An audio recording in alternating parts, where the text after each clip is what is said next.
Hi everyone, I'm Jesse. I'm Joey, and Welcome. We are parents the parents of the JMJ kids, and welcome to It's Time Couple Power.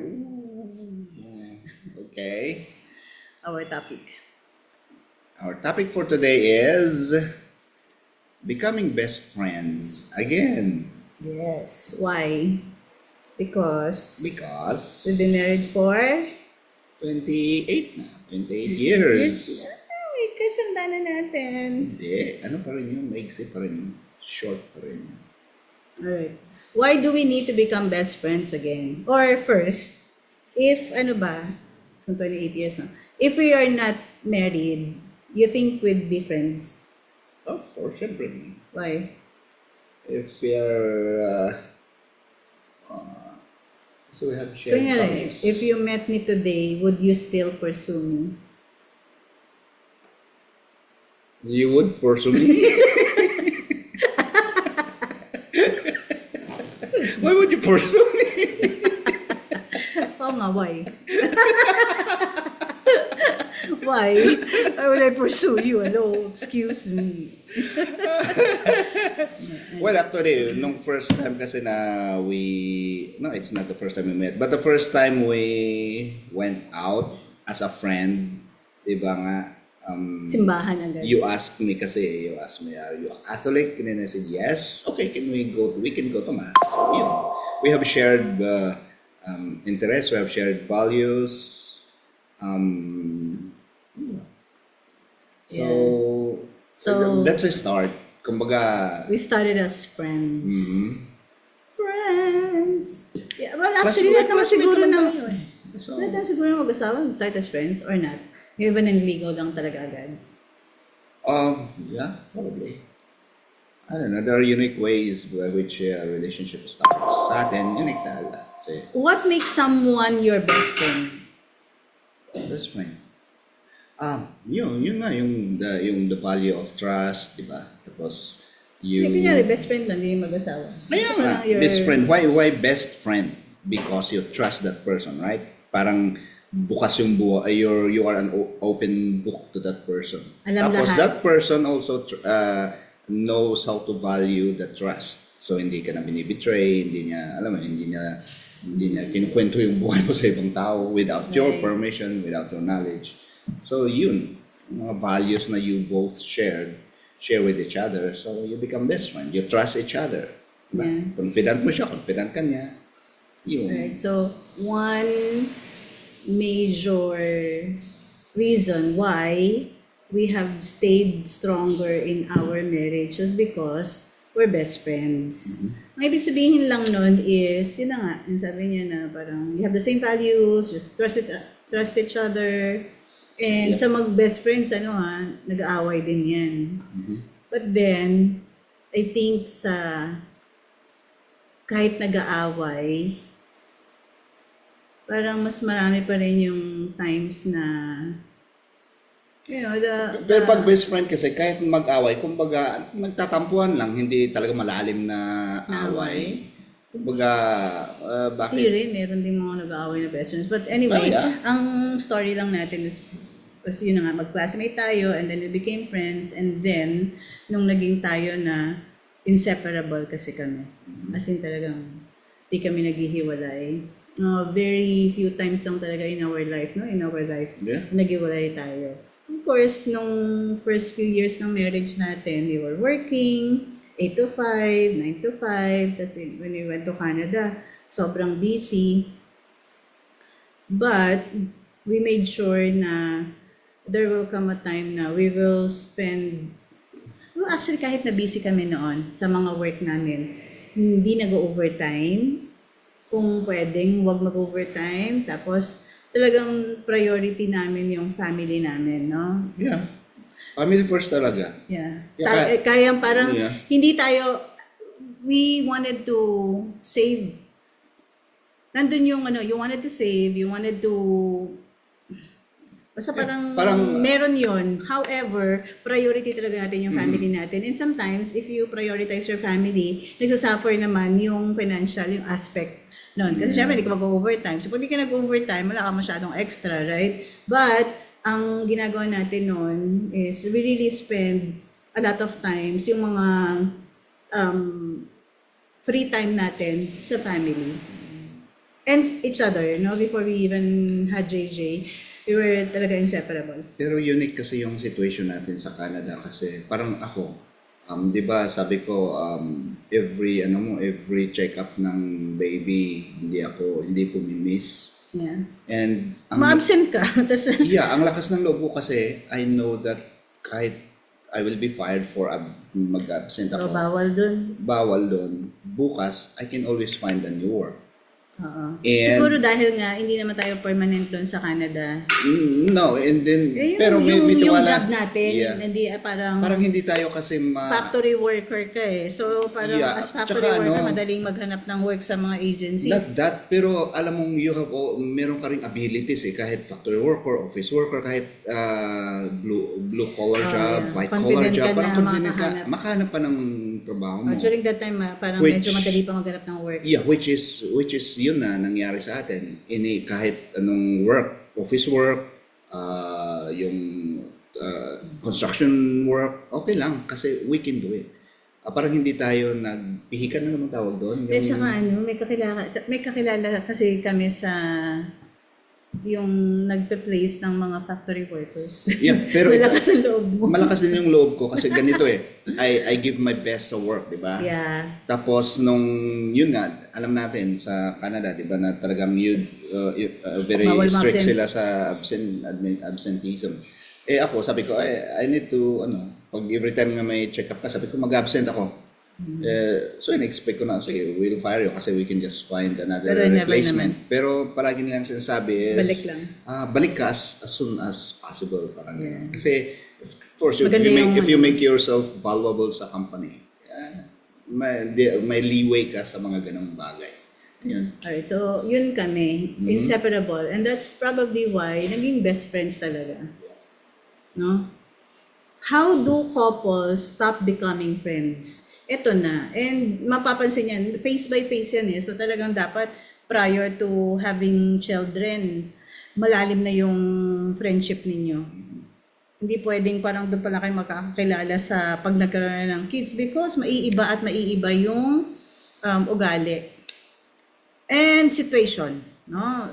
Kunyari sa misis, yung hormonal changes niya, na pag nabuntis na, nanganak na, tas sobrang busy na sa kids, and then hindi nyo na pag-usapan na gigising ka ba ng madaling araw kapag umiyak ang baby, yung mga things na hindi na talaga pinag-uusapan niya, hindi yan tinuturo. You just do it, kasi nandyan na. And yung sa atin, ang maganda is because you were really focused dun sa kids, and alaga rin sa akin. So, since CS ako, he would really help me take care of the baby kahit na galing siya sa work, ako maghapon lang sa bahay. Pero pagod din naman kahit maghapon ka sa bahay. Yeah, pero tingnan mo, usually naman, pag ginabitan mo ng common sense yung relationship, parang example natin, di ba? Physically, talagang mahina ka talaga kasi nga Yes, CS. tama yun. No? Gamitan ng common sense. So, CS. So, do not expect the other person to ask pa for help. If you can help, then help. Yeah, So, I think yun yung maganda sa atin. Because as friends, no, walang lamangan. No? Just because you're the one earning for the family. Tapos ako sa bahay lang. Mahirap din yun dahil CS sa Canada pa. Kasi wala kaming kasama nun. Yeah. Kasi talagang kami lang. And wala rin akong alam sa bahay. Kaya maganda rin yung ganun, yung you're depending with sa isa't isa with each other, na wala kang Pero yun na nga, marami rin akong mga narinig before na kamag-anak. CS, tapos hindi man lang tinutulungan ng husband, na alagaan yung kids, which is mali din, no? I think talagang kaya nagtagal yung relationship namin is, as friends talaga, you help out. Hindi yung parang, meron kayong parang sarili-sariling roles, tapos ayaw mo na mag-overstep kasi nagawa mo na yung part mo. Talagang as friends, magtatagal kayo kung you know what the other person needs kahit hindi siya mag-ask. Okay, so kami yon, and we would really find time together, no, kahit na, well, actually, nung prior to getting married or having children, kami palagi magkasama. Pero nung nagkaroon na ng family, talaga naging priority na rin yung mga kids.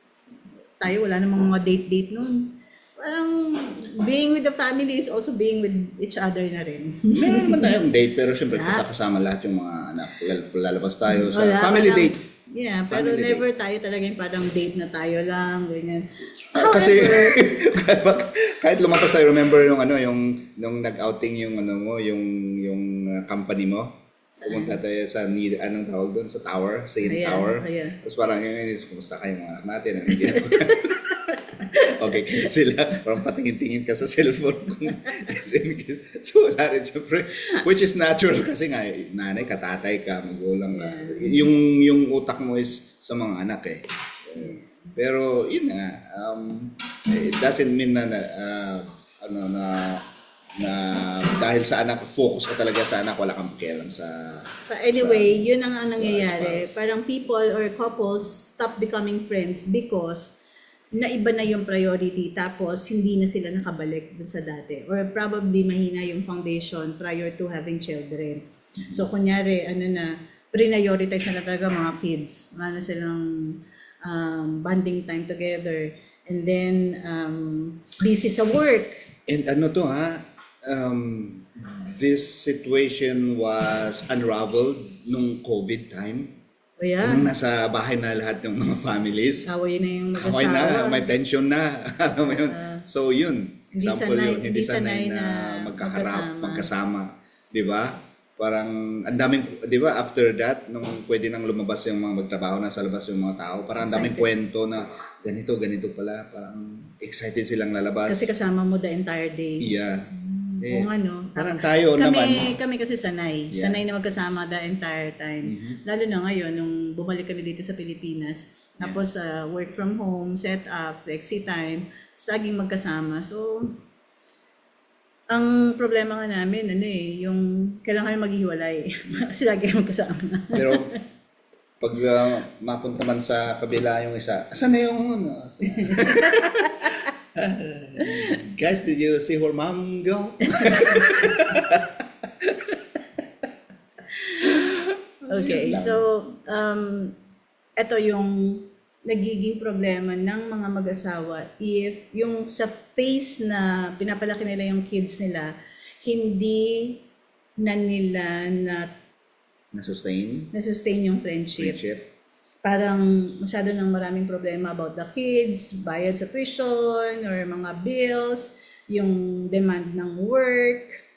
So during itong phase na to, yun ang mahirap. No? Parang if during the phase na the kids are growing and you are growing apart because you prioritize more the kids than your relationship, mahirap. Kasi ito na, kami yung after that naman, yung lumaki na yung mga kids, kayo na lang tayo na lang ngayon, right? And mahirap kapag wala na yung kids, ano pa lang, we're only in our 50s. If ever man na umabot ng 80s, that's 30 long years na kami na lang. Ang hirap nun kung hindi kami friends. Or sa inyo din, mahirap kung hindi nyo na-maintain yung friendship as husband and wife. And becoming friends naman kasi, simple lang. You just have to have conversations, and it doesn't have to be serious conversations. Basta parang, number one kasi sa friend, yung parang may chika ka, no? Parang, and you want to share it with your spouse. Yeah, parang ikaw, di ba, every time na may nakita ka sa, tingnan mo to, pa video, di ba? Parang isi-share lang. Kasi nga best friend kayo So parang the first person na you want to share it with, whether malungkot yung balita, whether good news, siya. So ako ganun, siya yung kachismisan ko. Kunyari naiinis ako, magsusumbong ako sa kanya. Hindi sa ibang tao, no? After yung nagsumbong na ako sa kanya, susumbong ko rin niya sa ibang tao. Parang yung di ba? Yung politics natin, di ba? Parang nanood ka tapos Animated ka talaga. Talagang galit na galit ka. Tapos syempre, ako rin, di kinukuha ko rin yung BP mo para...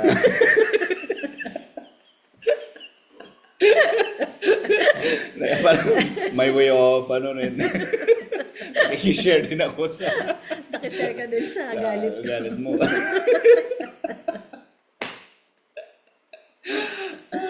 Ganun lang. Yeah.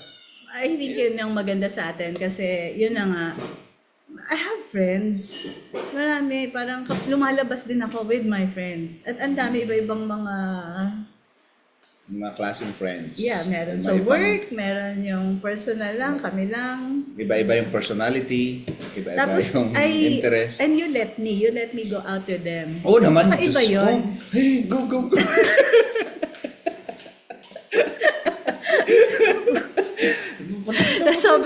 Sobrang laging magkasama. Yun nga ang problema namin. Kailan ka ba alis? Alis ka na nga. Para may chance naman na Agay, ikaw kasama. para may, tawag dito? May good reason para... Ikaw wala ka ng barkada eh. Ako? Yeah. Wala, lalayo ng mga katsukaran ko.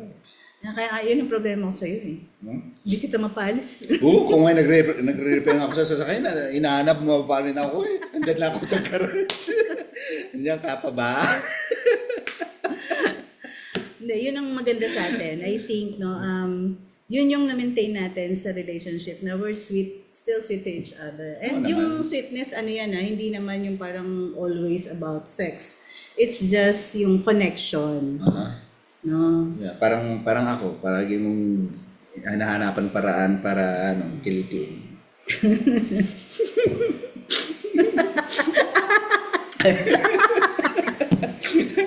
Example. Sige nga. And so I think yun lang na you have to maintain your relationship. Be friends with each other. Ano to ba tayo? Sama. Yeah, And yung mga napapanood natin sa yung mga reels, TikTok na the women, 'di ba, parang they can do anything, pati yung pagbukas ng parang just para lang mapa-feel sa husband na I still need you, papabukas sa husband yung jar, yung mga ganyan. pati ito kahit hindi ko kayang buksan. Yung mga simple things like that, it would matter sa... Yeah, because sa di ba mag-asawa kasi- yung husband feels like, yung... Parang lahat kaya na natin mga gano'n, pag naging mami ka na, Wonder Woman ka na talaga eh. No, pero there are roles, may mga Wonder gawain na Woman. para sa You can lalaki. do anything. Parang Sa hindi mo mga- kailangan yung asawa meron din mo. sa mga babae. Parang, interdependence. Ang problema is yun na nga, pag you think na kaya mo lahat, wala ka ng, hindi mo na kailangan yung asawa mo, wala na. Wonder Woman kami. Ha? Wonder Woman. Ayun na nga. Yun ang nagiging problema. Shh. Pero yun ang pinakagusto ko sa atin is we're friends talaga. Wala tayong ibang kachismisan kundi isa't isa. And I think maganda rin na in the fact that we have the same values nga. Kung same values, ibig sabihin, ganito pa rin. Parang hindi tayo madalas magtalo sa mga topics. Kunyari, sa politika. Diba? Since same yung values natin, yung mga tao na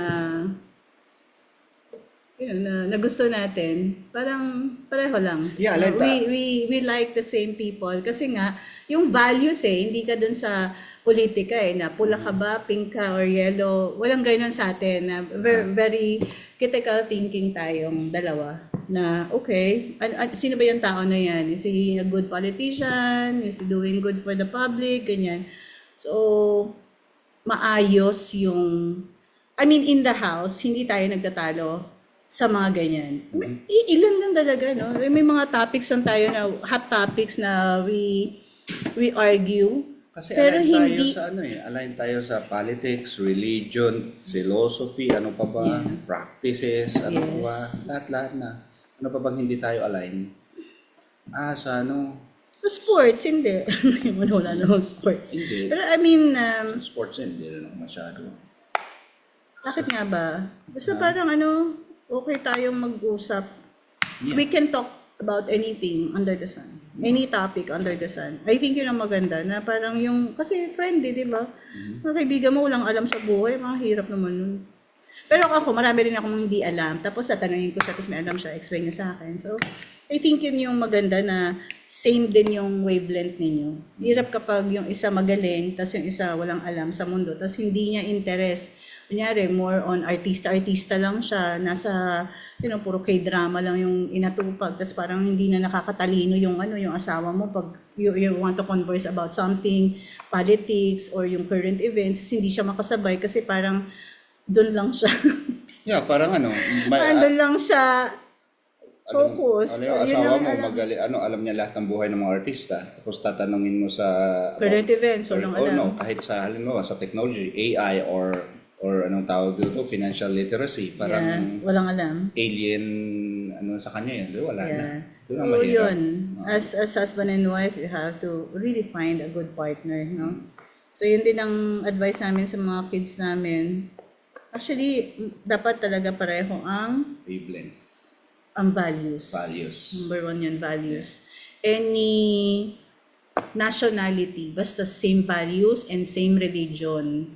Kasi number one yung religion pag-aawayan niya ng mag-asawa if hindi sila pareho ng religion. Lalo pa pag sasawsaw yung mga in-laws. Yeah, mahirap. Lalo na. So, buti sa atin. No, so ang advice namin sa inyo is, you have to remain friends because there will come a time when kids will grow up and iwan na kayo na lang nasa bahay and you still have a lot of years ahead of you, if ever. Tapos wala na kayong gana sa isa't isa. Mahirap yon.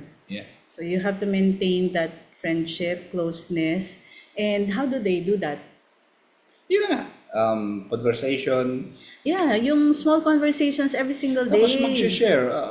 Kahit kunyari parang corny na joke ko ba? I-share mo lang. Di ba? Parang siya, yung corny niya na joke. Medyo joke corny.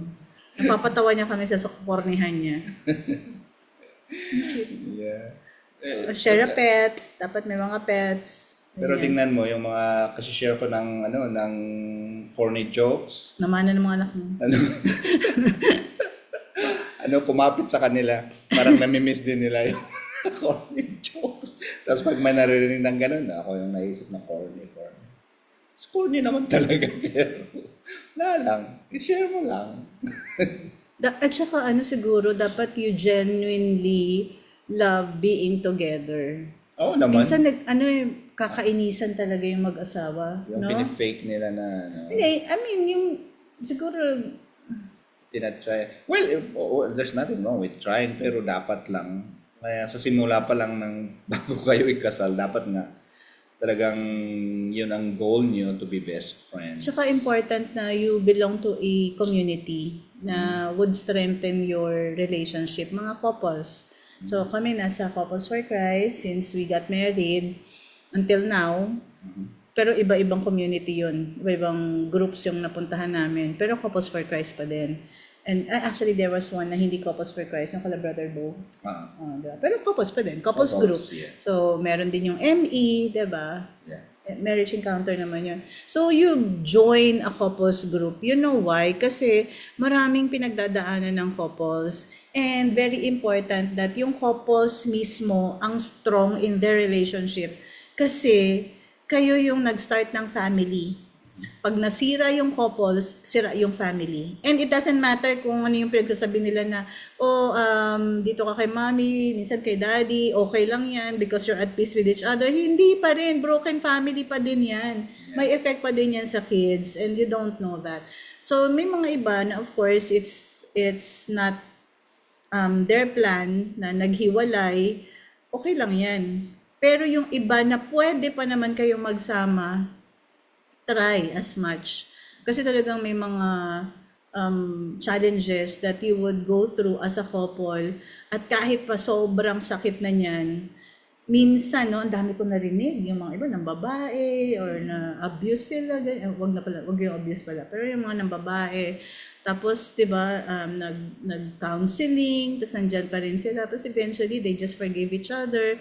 Tapos buo naman yung family nila. Kasi importante na buo yung family. Tayong couples ang dapat matino, ang matibay. No? So, both of you should really you should really have a solid foundation. Para kung ano mangyari sa marriage, kayong dalawa ang magde-decide na, no, we will remain together. Tayo, parang, since marami tayong naririnig before, no, ng mga ganyang seminars, have to go through yung mga self-development seminars, merong mga advice na sinabi na, don't ever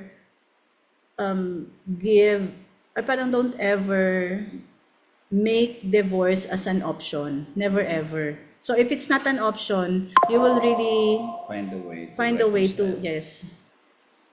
to make it work. Kasi hindi nyo option yung maghiwalay eh. Yung iba kasi, lalo na ngayon sa Pilipinas, may galaban nila yung divorce. So, pag nagkaroon na ng divorce dito sa Philippines, automatic na yung divorce na lang tayo, no? Hindi na nyo na pinaglaban. And sometimes, pag kinumpare mo yung mga problems nila, sa iba na narinig na namin, no, na ang tagal-tagal ng married, 50 years married, 40 years married, dinaanan na nila yung mga ganyang problema. Especially infidelity. Ang dami ng ganyan na maririnig kang mga sharing nila na there was a period na naging, nagkaroon ng lamat yung relationship. And yet, they're still together. Lumaki na yung mga anak. So at least, buo pa din yung pamilya nila. And yung mga anak nila na lumaki with both parents, magiging maayos yun. Remember tayo yan minumultiply natin yung mga, yung sambayanan.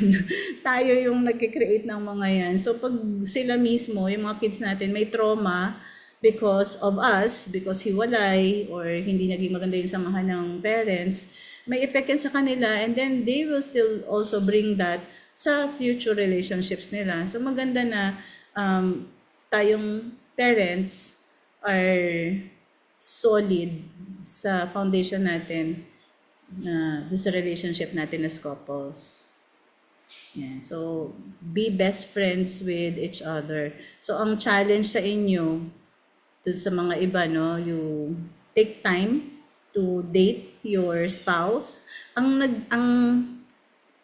mag-i-initiate nito talaga, lalaki. But since hindi sila nag-i-initiate, tayo ng mga babae mag-initiate, no? Pinagbibigyan namin yung mga babae na mag-plan na kayo. Sabihin nyo na, sige, on Tuesday meron tayong date, ganyan. Or kain tayo sa labas. You'll be the one to do it na. You'll be the one to plan. Kasi yung mga ibang lalaki talaga, kung mo asahan. Kahit nasabihin mo, ito gusto mo, walay! Walay talaga. Multiply na namin.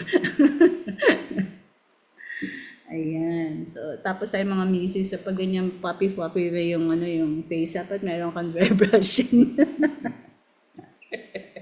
Hilamos ka na lang. Mas madali. Hindi ko alam kung paano papatanggalin tong Alin? papi face. With 5 kids. Yan na. Hirap na magpapayat. Buti na lang, hindi ako hinahanapan ng nito. Yeah. Again, nasa nasa lalaki yan. Tayo mga misis sometimes we feel so insecure because of all the changes that happen in our body. Ang hirap-hirap na talaga sa kanilang, dali lang nilang pumaya. Tayo hindi na. It's so hard. But if your spouse, if your husband still treats you like you're the sexiest woman alive, okay lang. Siyempre naman. Wala naman ang panyakis yung asawa ninyo. Ako kaya.